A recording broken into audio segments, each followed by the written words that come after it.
Welcome back to our another video. Life with education চ্যানেলে সকলকে স্বাগত। বার্ধক্য ভাতা, বিধবা ভাতা ও প্রতিবন্ধী ভাতা নিয়ে কিন্তু একটা গুরুত্বপূর্ণ আপডেট চলে এসছে। এই বার্ধক্য ভাতা, বিধবা ভাতা ও প্রতিবন্ধী ভাতার টাকা কবে ঢুকবে এবং যারা যারা টাকা পাননি তাদের কি করণীয়, জন্ম সার্টিফিকেট ভুল থাকলে বার্ধক্য ভাতা পাবেন না। এই মুহূর্তে সবথেকে ব্রেকিং নিউজ, জন্ম সার্টিফিকেটে ভুল থাকলে বার্ধক্য ভাতা পাবেন না। এই সমস্যায় কি আপনি আছেন? যদি থেকে থাকেন অবশ্যই কিন্তু কমেন্ট বক্সে কমেন্ট করুন। এবং এই বার্ধক্য ভাতা, বিধবা ভাতা, প্রতিবন্ধী ভাতার টাকা অলরেডি আপনারা জানেন যে 22 তারিখ 23 তারিখের দিকে একটা লট কিন্তু দেওয়া হয়েছে। আবার কিন্তু এই মাসের 26 বা 27 তারিখের দিকে কিন্তু একটা লট দেওয়া হবে। তো বার্ধক্য ভাতা, বিধবা ভাতা প্রথম যে টাকা কবে ঢুকতে চলেছে, দেখুন বার্ধক্য ভাতা, বিধবা ভাতা এবং প্রতিবন্ধী ভাতার টাকা কিন্তু এ মাসে 27 তারিখের মধ্যে একটা সম্ভাব্য ডেট কিন্তু আমরা বলছি যে 27 তারিখের মধ্যে কিন্তু ঢুকতে চলেছে। এটা কিন্তু সূত্র মারফত খবর, অর্থাৎ এর আগে 22 বা 23 তারিখে একটা টাকা ঢুকিয়েছে। এছাড়া কিন্তু এ মাসের 27 তারিখে কিন্তু একটা টাকা ঢুকবে। যারা 1000 টাকা করে পাচ্ছিলেন, অর্থাৎ এই 1000 টাকা কিন্তু প্রত্যেক মাসে কিন্তু দেওয়া হয়েছে। গত যে 3 মাসের টাকা ডিউ ছিল, সেই 3 মাসের টাকা 3 মাসেই কিন্তু দেওয়া হয়েছে, 1000 টাকা করে দেওয়া হয়েছে। আপনারা এই টাকাটা যদি না পেয়ে থাকেন তাহলে কিন্তু অবশ্যই কমেন্ট করুন। এবং এই টাকাটা দেখতে হলে আপনাকে কিন্তু আপনার ব্যাংক বই বা ব্যাংক বুক কিন্তু আপ টু ডেট করতে হবে। ব্যাংকে গিয়ে আপ টু ডেট করলে বুঝতে পারবেন যে আপনার টাকা আপনার অ্যাকাউন্টে ঢুকেছে কিনা। আপনার এই টাকা অ্যাকাউন্টে ঢোকার জন্য কিন্তু সম্পূর্ণভাবে আপনাকে কিন্তু দেখতে হবে যে আপনার এই বার্ধক্য ভাতা, বিধবা ভাতা, প্রতিবন্ধী ভাতার টাকা কিন্তু অলরেডি কিন্তু বেশিরভাগ 80% কিন্তু ঢুকে গেছে।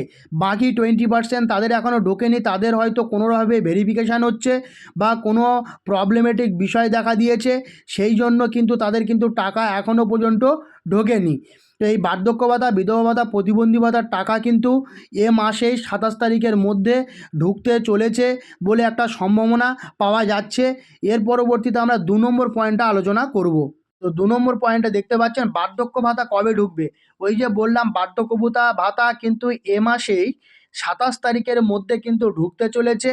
এবং যতটুকু বাকি আছে বাদবাকি টাকাগুলোও কিন্তু ঢুকিয়ে দেওয়া হবে। কিন্তু গত এর আগের মাসের কিন্তু টাকা সেটাও কিন্তু ঢুকিয়ে দিয়েছেন। অলরেডি এই 3 মাসের 3000 টাকা কিন্তু আপনাদের অ্যাকাউন্টে রয়েছে।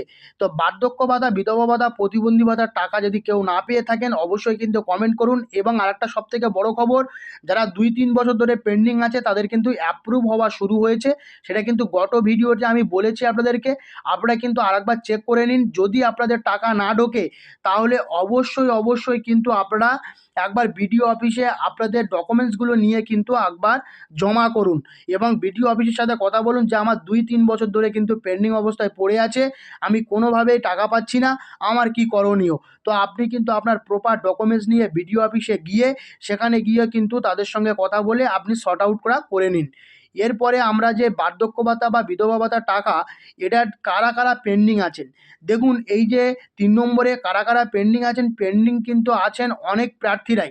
মানে যারা যারা এর আগে বার্ধক্য ভাতার টাকা পেতেন তারা কিন্তু অনেকেই পেন্ডিং আছে, এখনও পর্যন্ত তাদের টাকা ঢোকেনি এ মাসের টাকা। তার কারণ হচ্ছে তাদের কিন্তু অলরেডি ভেরিফিকেশান চলছে। অলরেডি আপনারা জানেন যে বিভিন্ন ভিডিওতে আমি বলেছি যে সেন্ট্রাল ভেরিফিকেশান কিন্তু অলরেডি স্টার্ট হয়েছে। সেই সেন্ট্রাল ভেরিফিকেশানের পাশাপাশি যে যদি তাদের কোনো কিছুতে গড়মিল দেখছে, অর্থাৎ জন্ম সার্টিফিকেটে ভুল আছে, আবার আপনার অন্য কোনো সার্টিফিকেটে বা এপিক নম্বরে কিন্তু আবার সার্টিফিকেটে ভুল আছে, তো এটার জন্য কিন্তু আপনাদের এই টাকাগুলো পেন্ডিং অবস্থায় পড়ে আছে। কিন্তু যতদূর সম্ভব জানা যাচ্ছে যাদের পেন্ডিং আছে তাদের কিন্তু 27 তারিখের মধ্যে ঢুকতে চলেছে। যাদের পেন্ডিং নেই, অর্থাৎ 2-3 বছর ধরে শুধুমাত্র অ্যাপ্লিকেশান পেন্ডিং হয়ে আছে, তারা কিন্তু এই অবস্থায় পড়ে আছে। আর নতুনদের ক্ষেত্রে বলতে গেলে তারা কিন্তু জনকল্যাণমূলক শিবিরে কিন্তু জমা করেছিলেন অলরেডি। জমা করার পরে কিন্তু এখনও পর্যন্ত তাদের অনলাইনে কোনোভাবে কিন্তু এখনও তাদের অ্যাপ্লিকেশান সাবমিটেড হয়নি। আপনাদের অ্যাপ্লিকেশান অনলাইনে এখনও সাবমিটেড হয়নি। আপনারা জানেন যে আপনাদের 1500 টাকা করে দেওয়ার কিন্তু ঘোষণা করা হয়েছিল, কিন্তু আপনাদের অ্যাকাউন্টে কিন্তু আসতে চলেছে 1000 টাকা করে। কিন্তু নতুনদের ক্ষেত্রে 1500 টাকা এবং পুরানো প্রার্থীরাও 1500 টাকা করে পাবেন। কবে থেকে? আপনারা আশা করি সেপ্টেম্বর মাস থেকে এই 1500 টাকা করে পাবেন। এই 1500 টাকা করে পেতে হলে সেপ্টেম্বর মাস পর্যন্ত আপনাকে অপেক্ষা করতে হবে। কেননা সেপ্টেম্বর মাসে কিন্তু এই 1500 টাকা করে দেওয়ার কিন্তু একটা বড় সম্ভাবনা বা সূত্র মারফত খবর বলতে পারেন যেটা কিন্তু আমরা পেয়েছি। এর পরবর্তীতে আমরা দেখব 4 নম্বর পয়েন্ট, যে বার্ধক্য ভাতা, বিধবা ভাতা, প্রতিবন্ধী ভাতা পঞ্চায়েত ভেরিফিকেশান কবে হবে। দেখুন, বার্ধক্য ভাতা, বিধবা ভাতা, প্রতিবন্ধী ভাতার পঞ্চায়েত ভেরিফিকেশান কিন্তু খুব তাড়াতাড়ি স্টার্ট হবে। অর্থাৎ পঞ্চায়েত থেকে আধিকারিকরা আপনার বাড়িতে গিয়ে আপনি বেঁচে আছেন না মরে গেছেন, আপনার বর্তমান স্ট্যাটাস কী, আপনি এটা পাওয়ার যোগ্য কি না, সেটা কিন্তু একবার চেক করে নেবে পঞ্চায়েত ভেরিফিকেশানের মাধ্যমে। সেই পঞ্চায়েত ভেরিফিকেশান হওয়ার পরে কিন্তু আপনার ওই 1,500 টাকা করে ঢুকবে, এবং আপনি যে টাকা পাচ্ছেন সেটাও কিন্তু আপনি নাও পেতে পারেন। কারণ আপনার যদি ভেরিফিকেশানে ধরা পড়ে যে আপনি ভুল তথ্য দিয়ে টাকা তুলছেন, তাহলে কিন্তু সেখানে কিন্তু আপনার বিরুদ্ধে যথাযথ ব্যবস্থাও কিন্তু নেওয়া হতে পারে। কারণ গত সরকার বা বিগত সরকার যে কাজগুলো করেছেন আমরা দেখেছি, প্রত্যেকটা জায়গায় কিন্তু একটা বায়াসড বা দুর্নীতির ব্যাপার কিন্তু জড়িয়ে ছিল। তো সেহেতু এখানেও যে দুর্নীতি হয়নি এটার কিন্তু কোনো রকম বাধ্যবাধকতা নেই। এখানে কিন্তু অনেক মানুষ দুর্নীতিতে জড়িয়ে আছেন। এই যে বার্ধক্য ভাতা বা এর টাকা ওর টাকা কিন্তু যে কোনো মানুষ কিন্তু পেয়েছে। তো সেগুলো ভেরিফিকেশনের পরে যারা পাওয়ার যোগ্য তারা কিন্তু পাবেন। অনেকের বয়স হয়নি, তারাও কিন্তু এই বার্ধক্য, বিধবা এবং প্রতিবন্ধী ভাতার টাকা কিন্তু তারা পেতেন। তো এই বার্ধক্য, বিধবা, প্রতিবন্ধী ভাতার টাকা কিন্তু নতুনদের ক্ষেত্রে একই অবস্থা, তাদের পঞ্চায়েত ভেরিফিকেশান নয়, তাদের কিন্তু অ্যাপ্লিকেশান সাবমিটেড হওয়ার পরেই কিন্তু তারা এই টাকাটা পাবে, এবং পুরানোদের ক্ষেত্রে কিন্তু পঞ্চায়েত ভেরিফিকেশানটা খুব তাড়াতাড়ি স্টার্ট হবে। এই পঞ্চায়েত ভেরিফিকেশানের সময় আপনি যে তথ্যগুলো দিয়ে এটা খুলেছিলেন, আপনি কিন্তু সেই তথ্যগুলো দিয়ে বা আপনার ভোটার কার্ড, আধার কার্ড এবং যা যা প্রয়োজনীয় ডকুমেন্টস, সেই ডকুমেন্টসগুলো কিন্তু এখন থেকে রেডি করে রাখুন। খুব তাড়াতাড়ি কিন্তু আপনাদের ভেরিফিকেশান স্টার্ট হবে। ভেরিফিকেশানের সময় কিন্তু এই কাগজগুলো আপনি আবার খুঁজে পাবেন না।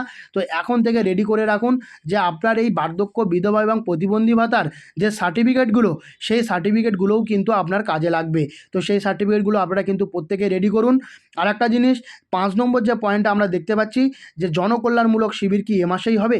দেখুন, গত মাসে কিন্তু আমরা দেখেছি, জুন মাসে, যে জনকল্যাণমূলক শিবির কিন্তু 15, 16, 17 তারিখ কিন্তু অনুষ্ঠিত হয়েছিল।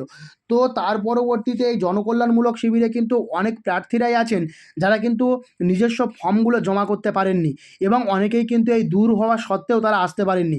তো সরকার সেটাকে মাথায় রেখে কিন্তু একটা মিটিং কিন্তু ইতিমধ্যে হয়েছে। সেই মিটিংয়ে যতটুকু আপডেট উঠে এসছে ততটুকুই আমি বলছি, কিন্তু এটা সূত্র মারফত খবর, এটার কোনো সত্যতার কোনো ভিত্তি নেই। আমি যতটুকু জানতে পেরেছি ততটুকুই আপনাদেরকে বলছি, যে এই জুলাই মাসের লাস্ট উইকের দিকে কিন্তু একটা জনকল্যাণমূলক শিবির হওয়ার চান্সেস রয়েছে, 26, 27, 28 তারিখের মধ্যে বা 25, 26, 27 তারিখের মধ্যে। যদি হয় তো তাদের আপনাদের খুব ভালো হবে, কারণ যারা জমা করতে পারেনি তারা কিন্তু কাগজপত্র এখন থেকে জমা করা স্টার্ট করে দিন। কাগজপত্র কিন্তু আপনার কাজে লাগবে। তো বার্ধক্য ভাতা, বিধবা ভাতা, প্রতিবন্ধী ভাতা নিয়ে যাদের এরকম সমস্যার মধ্যে পড়ে আছেন, প্রত্যেকেই কিন্তু আমাকে কমেন্ট করুন যে আপনারা টাকা পেয়েছেন কি পাননি। আপনারা কিন্তু প্রত্যেকে ব্যাঙ্ক স্টেটমেন্টটা একবার চেক করান। ব্যাঙ্ক স্টেটমেন্ট চেক করালে কিন্তু আপনারা বুঝতে পারবেন যে আপনাদের টাকা আপলোডই ক্রেডিটেড হয়েছে না ক্রেডিটেড হয়নি। তো সমস্ত বিষয়টা আপনাদেরকে বোঝাতে পেরেছি। যদি ভিডিওটি ভালো লেগে থাকে অবশ্যই কিন্তু একটা লাইক দিয়ে যাবেন। আর যদি চ্যানেলে নতুন হয়ে থাকেন চ্যানেলটিকে সাবস্ক্রাইব করে পাশে থাকা বেল আইকনটি প্রেস করে রাখবেন, যাতে এরকম নতুন নতুন ভিডিওর তথ্য আপনাদের সামনে প্রথমেই চলে আসে। তো আজ এই পর্যন্ত, পরবর্তী কোনো ভিডিওতে আপনাদের সঙ্গে আবার দেখা হচ্ছে।